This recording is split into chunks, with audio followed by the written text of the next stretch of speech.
በታምራት ስትሮንግ የሚቀርብላችሁ ዝግጅት አሁን ይጀምራል።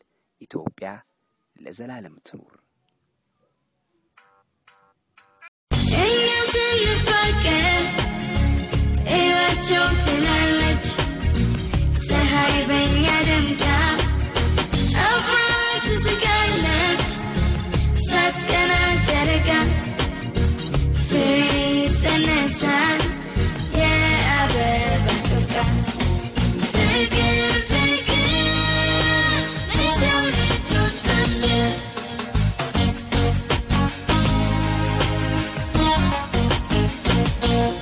ሌላ አስደናቂ ፍቅር ታሪክ ያገኘሁት ላውራ።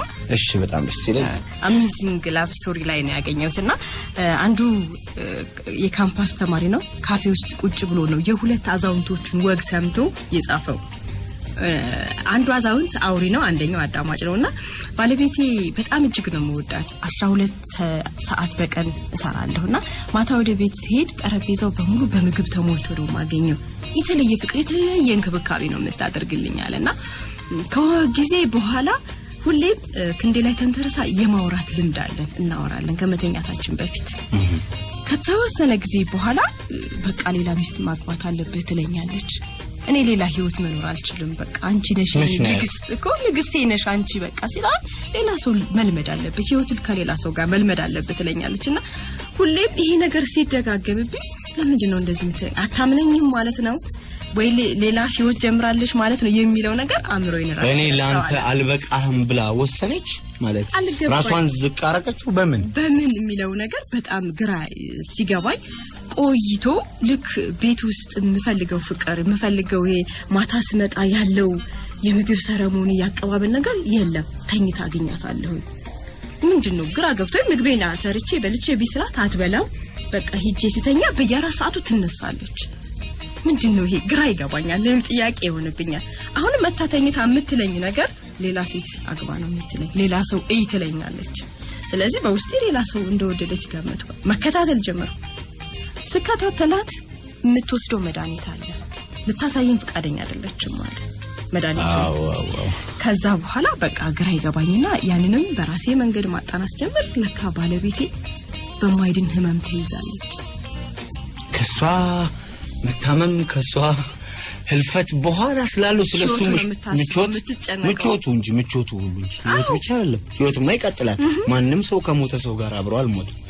ገባሽ? የተለያዩ ሰዎች ካልሆኑ በጣም ጥቂቶች ካልሆኑ ግን ምቾቱን ነው ምቾት በቃ የተሻለ እንደዛም ሆኖ ተጎርቶ እንዲኖር አትፈልግም። እሷ ካለፈች በኋላ ስላለው ህይወቱ ስለምታስብ ነው። ስለ ችግሯ ማትነግረው ተጨንቆ በቃ ትሞታለች አጣታለሁ በሚል በምትኖርበት ጊዜ እንኳን ተጎርቶ እንዳይኖር ነው። ከዛ በኋላ የምሰራበትን ሰዓት ቀነስኩና መንከባከብ ጀመርኩ። ከ2 አመት ስቃይ በኋላ ባለቤቴ አለፈች አለ። ያሉትን ቁሳቁሶቹን በሙሉ በየክፍሎቹ አድርጌ አሁንም እሷ እንዳለች ድሪም አድርጌ እኖራለሁ አለ። ብዙ ሰው ከዛ ቤት ለቅቄ ሌላ ቦታ እንድኖር ቤቱን እንኳን ድረሳ ይመክሩኛል። ነገር ግን አለ ቤቱ የኔና እሷ ነው። እዛ ውስጥ እሷ አለች። ምትመጣበት ቀን አለ ክንዴ ላይ ያታሉ ልብሶቿን ሁሉ አቀፈ ነው ማለት ነው። አንዳንድ ሰዎች እኮ በእናት አሁን ይሄንን አስብ እስቲ። አሁን ይሄን ታሪክ ማለት እንደማይተኩ ሰዎች እኮ እንዲተኩ ይፈቅዱልሻል። ሌላ ሰው እንድትለምጂ እኮ ይጠይቁሻል። ፈጽሞ እነሱ ልትረሻቸው እኮ ማትሽ ሰዎች ናቸው። በቃ እነዚህ ሰዎች ራሳቸውን ከደምሽ ውስጥ ይገቡና እንዴት ይወጣሉ? ደምሽ ውስጥ ይገባ ነገር እንዴት ይወጣል? ስለዚህ ግን በቀላሉ ሌላ ሰው ልመድ ሲሉሽ አይገርምም? አንዳንድ ሰዎች አሉ በቃ እንደዚህ ማታወጫቸው። አሁን እሷ ለሱ እንዴት ብሎ እንደዛ ባያርግ ነው የሚገርመኝ ይላል። እሷ የኔ የህይወቴ ሁሉ ንግስት ነች። በቃ ይሰራ ካላት በሷ ተቃይቷል። ከሷ ውጭ ህይወት የለም። እጅግ ጥሩ ልብ ነው ያላት። እጅግ ጥሩ አፍቃሪ ናት። እጅግ ጥሩ ሚስት ናት። ጥሩ ታሪክ ነው። እንደውም አንዳንድ ጊዜ ታለ ይሄ እውነተኛ ፍቅር የምታወሩት ነገር የታለ ማለት ይሉናል አድማጮች። ይሄም አለ ባለፈው ነብይ ብሏል። ኑሯችሁ ሲፈልጉት ብሏል። በየኑሯችን ውስጥ እንፈልገዋለን እናገኘዋለን። ምን አለን